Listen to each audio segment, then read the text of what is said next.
Bienvenidos a Tres Respuestas, un espacio de conversación, de discusión y de propuestas. Nuestro invitado de hoy es Bill O'Leary. Bill es una de las personas quizás de mayor reconocimiento en el mundo de cazatalentos, pero también de asesoría estratégica en talento y gestión de recursos humanos a nivel gubernamental, a nivel de CEOs en el mundo, y es uno de los partners de Heydrich and Struggles. Y nos complace muchísimo tenerlo hoy en Tres Respuestas, porque vamos a hablar del mercado laboral, del futuro del empleo, vamos a hablar también de la tecnología y el futuro del empleo, pero también vamos a hablar de cómo se debe estructurar y preparar un profesional para ser exitoso en la forma en la que se presenta en el mercado laboral. Obviamente, a partir de la experiencia de uno de los cazatalentos, en mi opinión, más importantes del mundo. Bill, it's such a pleasure to have you in Tres Respuestas. Thank you for being with us. Presidente, thanks for having me. Well, it's such a great honor to have you. And as I always begin, I ask my guests, who is Bill O'Leary? How would you define yourself? Wow, that's a small question, Presidente. I live in Washington, D.C. I grew up in Massachusetts, north of Boston. And I'm a father of 3 kids. I've been married for 26 years, and I have spent the last 10 years of my career doing executive search at the highest levels, so CEOs and boards. I started my career after college in politics, something you know a little bit about, with Bill Clinton's campaign in 1992. It was actually a total accident that I got involved in politics. My cousin called and asked if I would help him on a Saturday with one of his clients, and the client turned out to be Bill Clinton. And I ended up on that campaign, and my career took off from there. And let me ask you something. I know you have a love for politics. You have described part of your life, but you also went to Georgetown. You went to Hopkins. How was that process in your professional life? How did you pick the subject that you wanted to dedicate your life? And obviously, how politics ended up also opening the doors for you to climb up the corporate ladder in a sector that is so competitive and where you're basically making or helping companies make the most important decisions. Who they pick as CEO, who they pick as a senior advisor, who they pick for a board. How was that process, Bill? Yeah, great. Thank you. Well, so as I mentioned, I grew up north of Boston. I went to college at the University of Massachusetts at Amherst, and I was an English major. I graduated into a recession in 1991. So being an English major in a recession, I don't recommend that to anybody. And so I was trying to figure out what I wanted to do with my career. I thought perhaps that I would go to graduate school and get a master's degree, maybe get a PhD in English and become a professor. I wasn't really sure. And that's when I got into politics. And it was a great early lesson that I took forward and have used throughout my career, which is everything that I've been able to accomplish has been because of somebody else. Somebody has been there to open a door. And I've been fortunate enough to be able to take advantage of those opportunities and walk through those doors. And my career, it's not a career that you would have drawn up on the board ahead of time. It wasn't a linear path. Some people become a CFO and they stay a CFO for their entire career, for example. That wasn't my path. I've had several phases to my career. So after college, getting into politics, I was in the Clinton administration for 4 years at the Securities and Exchange Commission, and I was doing public affairs. And I was working for the chairman at the time, a man named Arthur Levitt, who's a great businessman and a great public servant. And he was very successful. He had been president of the American Stock Exchange. prior, and we spent a lot of time together. And he kept asking me, "Bill, what's your plan? Because politics isn't a plan.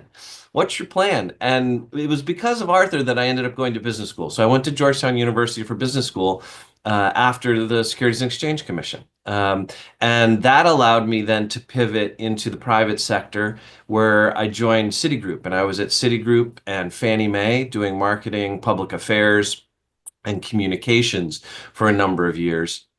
And then, as fate would have it, Jack DeGioia and his team reached out and asked if I would be willing to join the university as chief marketing officer, which was not something that I had ever thought about. I didn't even know it existed. And so I went into higher ed, and I worked for Georgetown University for almost 5 years, working with them on their global positioning, as well as how to help them raise about $2 billion in a fundraising campaign. That led me to executive search, which maybe doesn't make a lot of sense, except I had been in each of these sectors. So I had been in politics, I had been in the private sector and financial services, I had been in higher education. And I had a friend who was running the Russell Reynolds office in DC, one of the other large global search firms, who reached out and said, "I really think you should be a search consultant. You should do executive search." It didn't make sense to me at the time, but then as we got into the conversation, I realized that all of these skills and experiences that I had accumulated over time had given me certain perspective that is now really valuable with the work that I do. What an amazing career. And before we talk about the future of jobs and about how the search works, the search world works, I want to ask about also politics because we're almost the same age.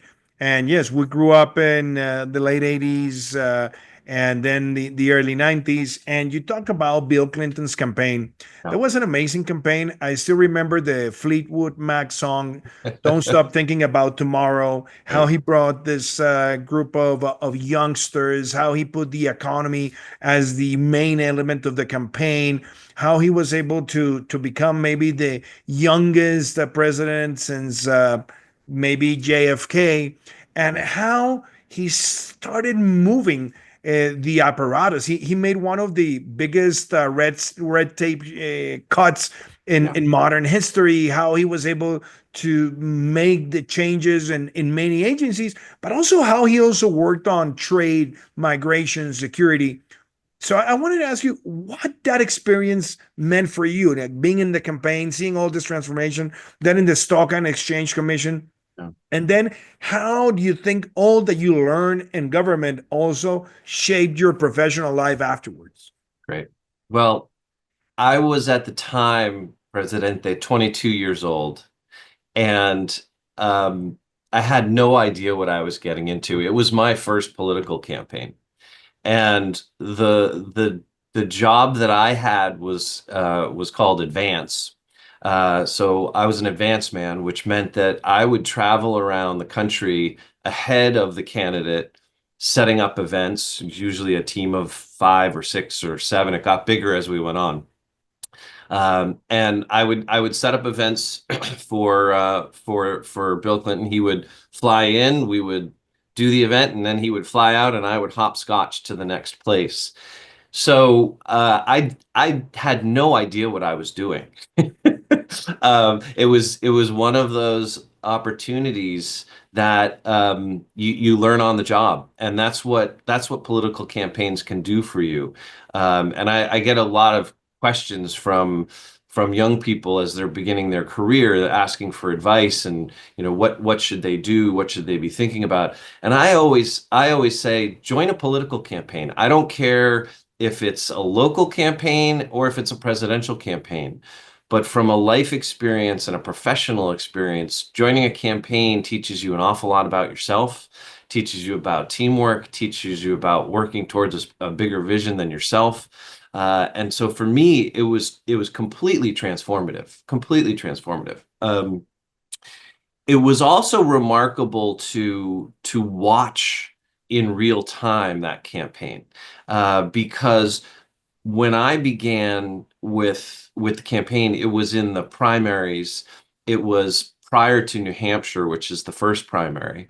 And so when I signed on, nobody had ever heard of Bill Clinton outside of Arkansas, really, and he was a long shot, and it was remarkable to watch the process play out and to over time suddenly see how this governor from Arkansas go from being a normal person and governor of a small state to something akin to a rock star.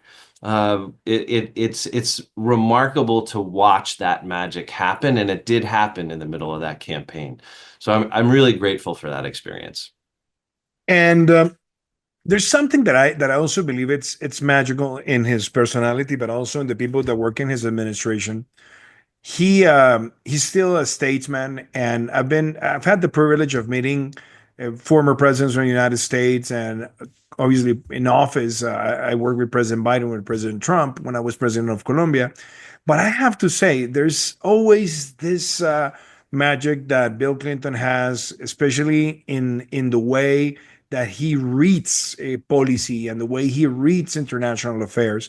Yeah. So, good for you that you had that experience. But also, how did you later on combine that experience when you became a banker and then when you became a strategist for one of the most prestigious universities in the world?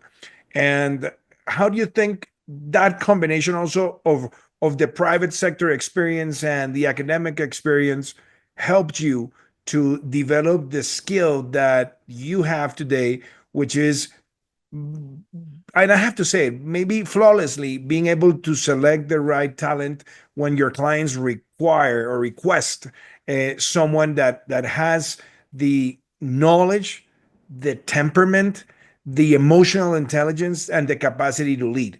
How did all that help you create that instinct or that smell in Yeah. in the search talent? Well, so I guess what I would say is each of these phases in my career has helped me learn different skills and brought different sets of relationships. The bottom line, though, is in each step here, it's really about relationships and people. When I first got to Washington, a mentor of mine on the campaign who had been in the Carter administration took me to lunch right after we got to Washington, and he said, "Bill, here's my advice for you. In Washington, you meet the same people on the way up that you meet on the way down. So just remember that the person you're talking to today could hold your fate in their hands."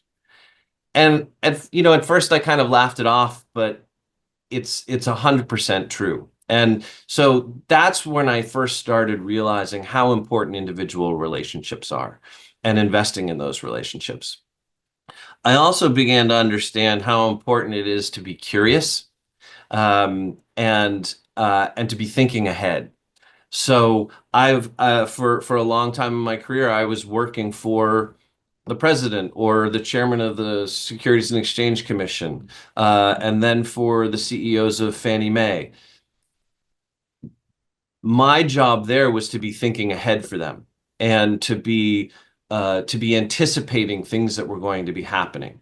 And and so as I finished up my time with Georgetown and transitioned into search, I wasn't 100% sure what I was getting into, to be honest.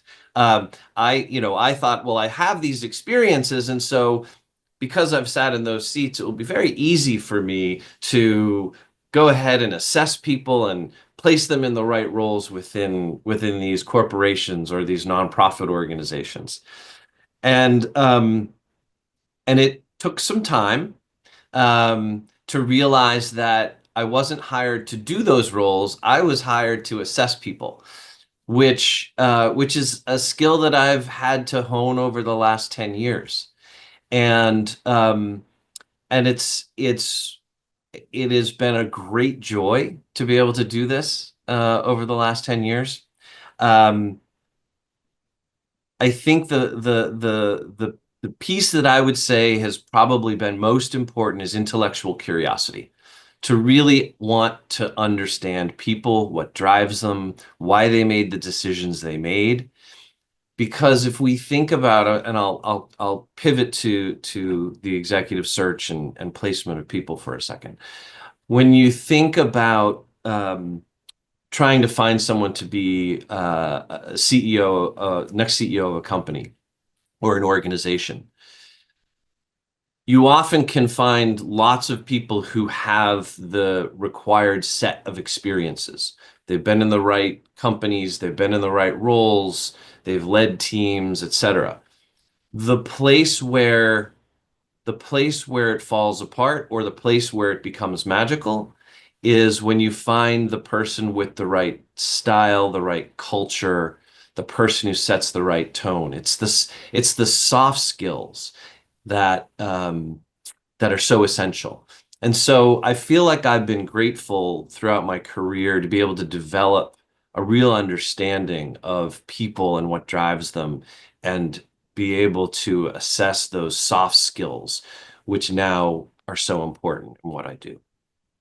Bill, let me know, since you made the path to executive search, now jump into an area where you have made yourself not only a world recognized expert, but someone who gets to make those hard decisions of presenting to a top Fortune 500 or to a government post or to a board of directors, Mhm. someone that you believe fits what they're looking for. So, what are, in your opinion, the core skills that people should develop in order to be a good member of a board, a good CEO, and also a top executive at a corporate and the government levels? Because you know what are the skills that the times we live require. Yeah. Yeah, it's a fantastic question, and I think there are a few different answers to this. I do think that that intellectual curiosity is actually really important for senior executives. Um, the best executives I know listen well and ask really good questions. Um, I also think there's an element of empathy that for me makes certain leaders stand out. Um, the people who understand others best, to me, are the ones who set really good cultures. So I think that's a really important point. And I think in this moment in time, more than ever, agility, the ability to manage through ambiguity, it's really everything right now. We are living in really uncertain times, especially right now in the US. And if you're a CEO of a company, your job is to guide that organization, to lead it forward. And so you're not always going to have perfect information. And so, Let, yeah. let me now ask you a tough one, Okay. because Okay. I've seen it in my life, in some sort of way. When I was head of state, I had to pick people for certain jobs and responsibilities. I would say in a great majority of those decisions, I was able to get it right. But there were also moments when I got it wrong. And obviously, you see that sometime after, and then you have to make a change. But a lot of people rely on great resumes, Yeah. great CVs that have lots of positions, a lot of degrees, a lot of seminars, papers, and all that. So, and you have to take the responsibility of, you know, cutting the fat and getting to the weed of what the essence of someone is. Yeah. How would you define a good CV and a good resume? There are people that have been in too many positions, very important, but few times, for a short time. Right. Or people that have been in a job for 14 years, an amazing job, maybe not at the highest level, but that person has been prepared for the next stage. How That's would you define a good resume? And share some of your secrets in how sure. to identify where the fat is. Yeah. It's a fantastic question. When you may laugh at this. So the in the first couple of weeks that I was in executive search, there was a senior partner there who had been doing executive search for 25 years, and I had just received a couple of resumes, and I was reading them and doing exactly what you're saying, trying to interpret the resume. And and sure, I felt like I understood what was on the paper, but I didn't know how to read it. And so I went to this partner and I said, how do I do this? And he said, don't worry, it will happen with time. And it did. And so now I'll be able to quickly look at a resume and I'll suddenly have a picture of it, and I'll have a bunch of questions, and I know exactly where to hone in. When you think about a career, um, there's a number of things that we'll look at and try and understand. As you mentioned, sometimes people move from job to job every 2 years or 3 years. When we were first getting into the work world, it was less common to move every couple of years. It's much more common now for people to move every couple of years. So I've had to adjust my thinking on this a bit, as times have changed. But what I look for is, how long was someone in a role? Did they progress within a company while they were there? Um, what kind of companies were they with? Were they really large? Were they small? Is it a mix? Are they all in the same sector? So you try and read what somebody's career has been. But I think what you really want to see is somebody who's progressed over time, either in their expertise, their scope, and their ability to get things done. And there's no perfect resume. Um, but part of why you would hire somebody like me is to be able to get in between the lines and understand, well, why did Bill go from that company to that company? And was there something there? Because, a lot of times when people say, well, I went from Apple to Oracle because they called me and it was a great offer. Well, the reality is I know somebody at Apple and I can call them and I can say, hey, what was it like working with Bill? And do you know why he moved? Sometimes there's a story there and sometimes there isn't. But everything is knowable, but you won't know it all from a resume. And how do you manage now, for example, the Gen Z kind of executive that they get bored after they have been in a job for 6 months? I mean, I'm just exaggerating, but I'm seeing it with a lot of Gen Z members that I get to interact. Like they take a job and 1 hour, 1 year later, or even 6 months later, they believe they already got what they wanted from the job, learned what they thought they were learning, and now they move.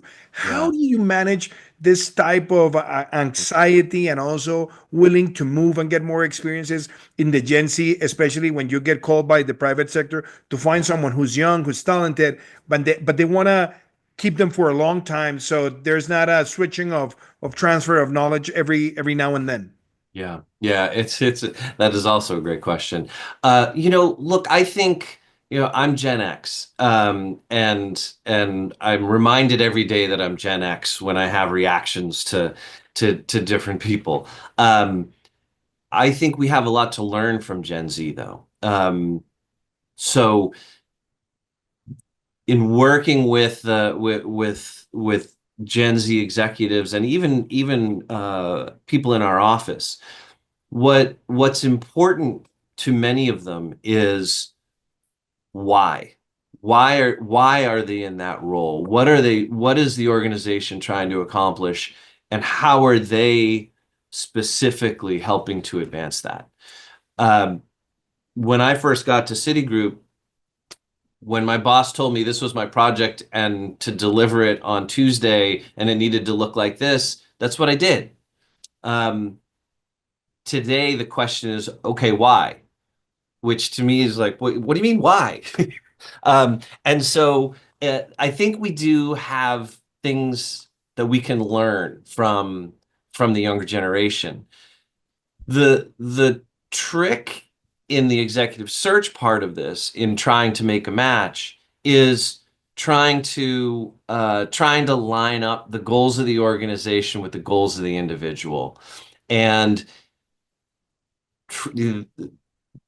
making sure that that if the person has been moving in their career, to really understand why, and to see if the opportunity that we're putting in front of them is going to be more satisfying than what they've had in the past. So really what we're trying to do is a lot more risk mitigation in terms of the individual and the opportunity, because they are a little bit more likely to move.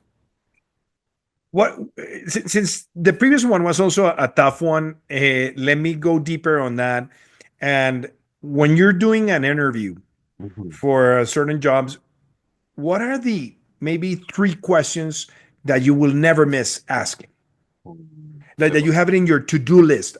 Like, yes, you have the questions that are evolving in the conversation, but Yeah. there are three questions, and I know there are more, but there are three Yeah. questions that for you are critical that you always ask. Which ones are Yeah. those? Yeah. I always want to know what they think their biggest professional failing has been. It it tells you a lot. It tells you a lot about the individual, because some will engage in that question, and others will try and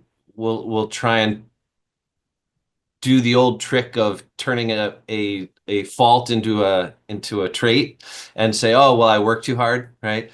Um, so I always want to try and understand how they view their biggest failing within their career, and and then I ask them what they've learned from it and how they've taken that and used it going forward. So it tells you a lot about whether someone is thoughtful and reflective and able to internalize setbacks and use them to their advantage. Um, you'd be surprised how often people don't have a great answer to that question, even though we've all had setbacks, and there has to be one that was the largest. So that's a really important question. Now I'm going to ask another one, and you will excuse me for my French. Yeah.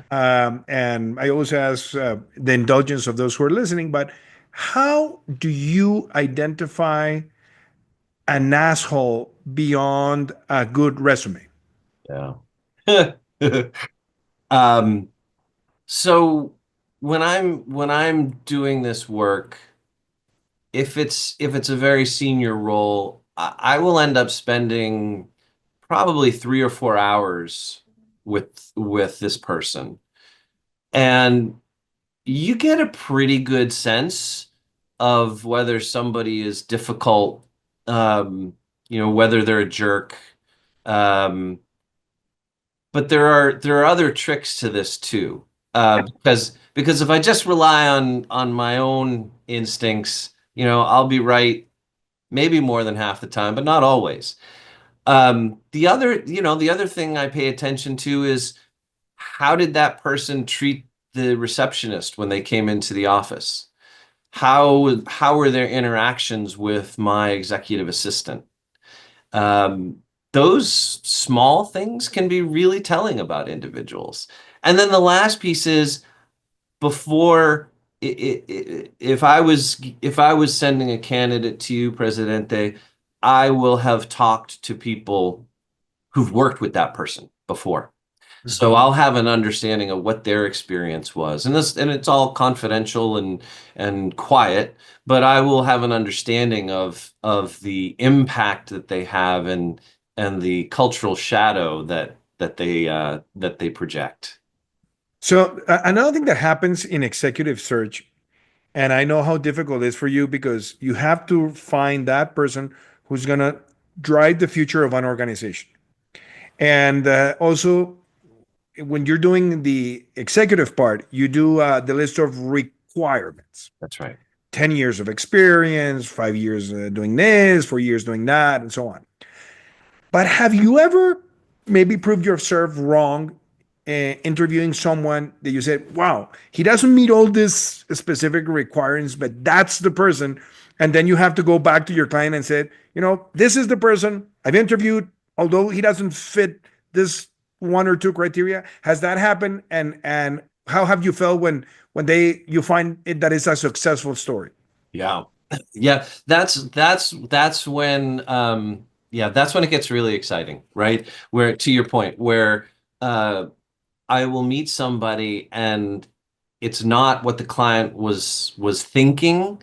They had a vision in their mind, and you bring somebody, and it's fun when I get to say to a client, you're gonna have to trust me on this. You're gonna have to trust me. And it does happen. It does happen. And really when that works best, it's when I've got a very good sense of the organization and that board and the leadership and what they're looking for, and you come across somebody and you say, this is a match. These people need to know each other. This is not exactly what you were looking for, but this is going to be your answer. And so it does happen, and that's the fun part of the job. Okay, and now let's assume that you're sitting in a room with 100 college freshmen, Mm. and they're asking what skills should they seek for during their time in the academic experience? Because obviously, you mentioned things that are critical emotional Yeah. intelligence. I love that you described the intellectual anxiety, if not maybe curiosity, Mhm. but you've also mentioned a lot of skills that are soft. But if you were to tell Yeah. those students, what should they look for? What should they seek nurturing themselves?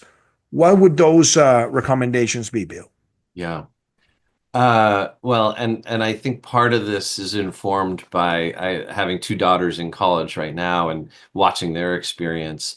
Uh, I would say, um, I would say a few things. I would say find out what animates you. You have 4 years to open yourself up to ideas, to new disciplines.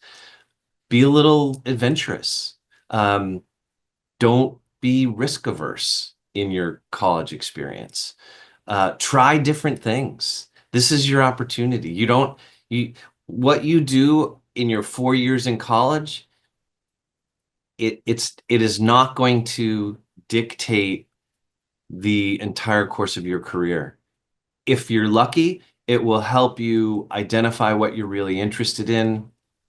It will give you some relationships that you will have for the rest of your life. And I think maybe that's one of the more important pieces that we sometimes forget, that the friends that you're making, the professors that you're working with in your time in college, those will endure if you put effort into them during college and after. And again, I go back to the relationships because that served me so well in life.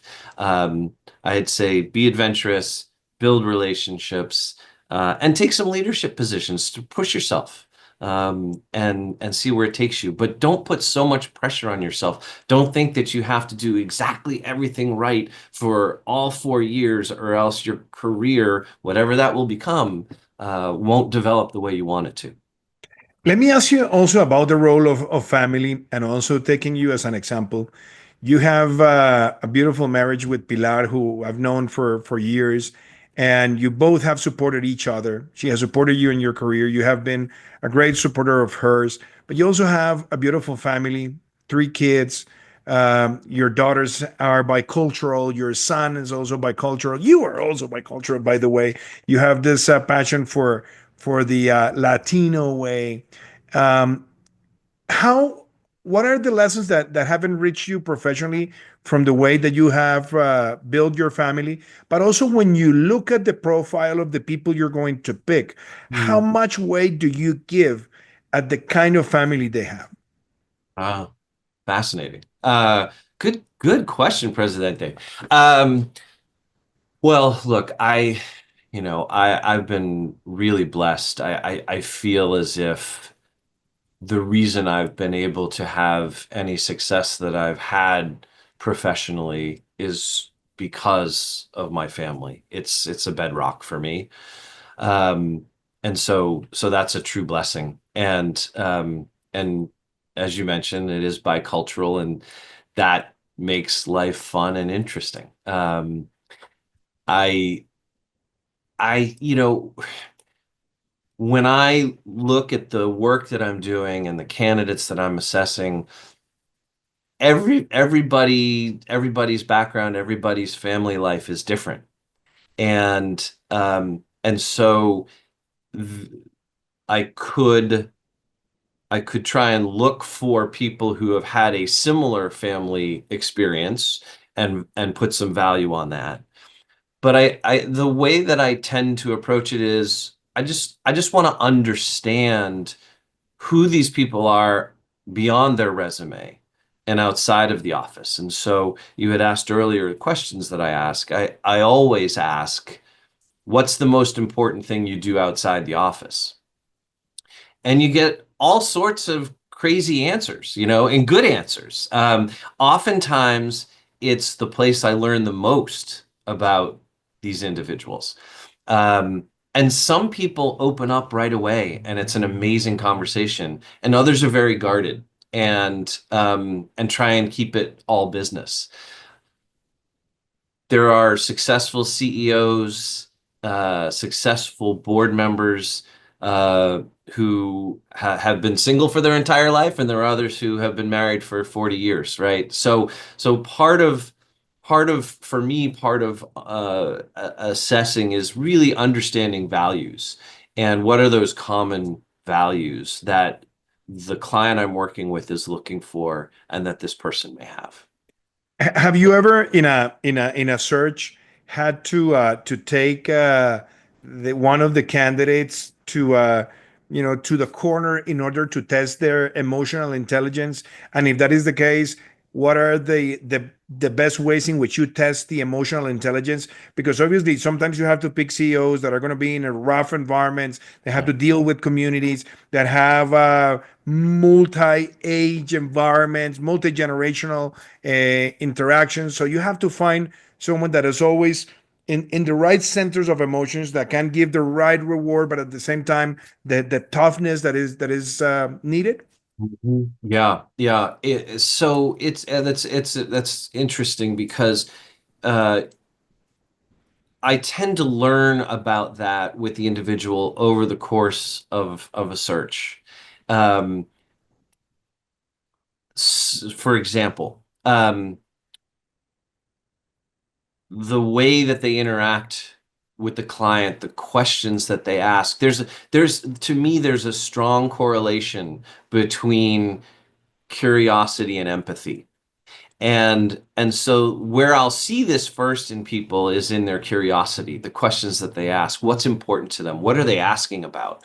Um, how many of them talk about we or the team versus I?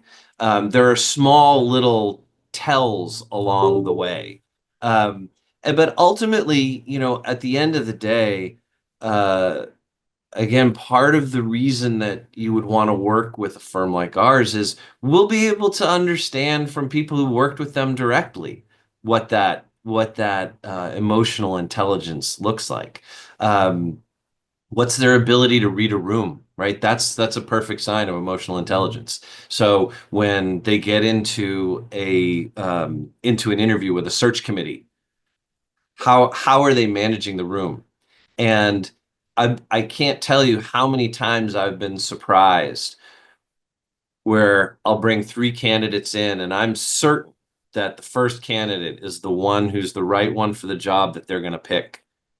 And it's the third candidate who somehow manages to create a connection with those people in a short period of time and develop a rapport and manage that conversation in a way that gets them excited. So there are lots of ways that this comes out in the process. Bill, since we're running out of time and I know I could ask a lot of questions, let me ask you some things about your curiosity and also people that have been reference models. If you were to pick maybe top two, top three CEOs of all time that you think they meet the right elements, the ingredients that you have described, which ones would you pick? Or if that doesn't put you in a spot. Yeah, yeah. Um, no, the small question. Yeah, I mean, maybe you have some. Yeah, It can be from the past, so yeah, we don't have to get about the guys who are now or people yeah, that you have selected recently, but yeah, maybe from yeah. all time. Sure, sure. Well, and if it's okay, I'll broaden it out a little bit because I think I put it in the category of leadership. And what I think great leaders do is they bring people together around a vision and move people forward. And you can do that in a political setting, and you can do that in a corporate setting. You can also do it in a nonprofit environment, right? And so I also think great leaders they meet the world where it is, and they adjust to the moment, and they develop a plan based on what's in front of them. You can have the best strategy in the world, but when the conditions change, how do you adjust, right? So we talked a little bit about Bill Clinton, but I really do think from a leadership perspective, uh, his leadership is something that I miss today. He was more of a centrist. He had a vision for where he wanted things to go, and he was an amazing communicator. And I think we sometimes underestimate this in leaders, the Mhm. ability to communicate, to share a vision, to get people excited about it. I remember being in a church, in a black church with him, where he was talking about why the national debt matters to you. Like, how boring of a topic is that? And yet he made it clear, and people understood. He was able to humanize things. Um, I also had the chance to work with Frank Raines, who was CEO of Fannie Mae. Fannie Mae went through a lot. Yeah, Um, but I had great respect for Frank Raines and his leadership as CEO. He was strategic and decisive, and he built a culture by bringing in a team of people that shared his vision, and and it was an amazing organization to work for and be a part of. And it's unfortunate where things have gone. I understand why, um, but he was a great leader. Um, and then I think if you look at the current moment, I think Ajay Banga, who is now head of the World Bank, has proven himself to be a remarkable leader across sectors. Uh, amazing. right? Unbelievable career at Pepsi, and now at the World Bank, he's setting out a vision to. And in Mastercard as Oh, well. sorry, and MasterCard. Yes, of course. How could I forget? He's now trying to put the World Bank on a course where it's really truly serving the most needy in the world and not itself. And that's no small feat, but if anybody can do it, I think Ajay can do it. And Bill, I mean, you're very curious, but if you were to recommend two, three books for anybody who wants to be involved in the world you're involved, or some leadership books that you think will be interesting for people to nurture the skills that you have mentioned, that it will help them in the course of their professional life to be in the future in one of your search? Which books would you recommend? Oh man, that's a good question. There are many. The first one that pops to mind, and you had mentioned, my Georgetown connections and my time there. I am fond of the Jesuits, and so there's a book called Heroic Leadership by Chris Lowney. Mhm. Uh, it talks about they call it a 450-year-old company, that being the Jesuits. And it's a fantastic book on personal leadership and leadership within an organization. So that's the recommendation I would make. And what do you have in your night table now? Oh, great question. I'm actually reading Leadership by Henry Kissinger. It highlights six different world leaders, and it's a really good read. I'm halfway through it. I would recommend that as well. I remember, and I will finish with this question, Bill. We live now in times where in the whole world there's a lot of populism, there's a lot of polarization, and there's like this idea that the strong leadership means success. Um, I remember there was this book by I think it was Archer, who was called "The Myth of the Strong Leader." Mm, How would you recommend people to nurture strength? Because sometimes strength is not necessarily how loud you speak, how strong you hit the table, but how do you persuade? yes. That I think is the best strength. How would you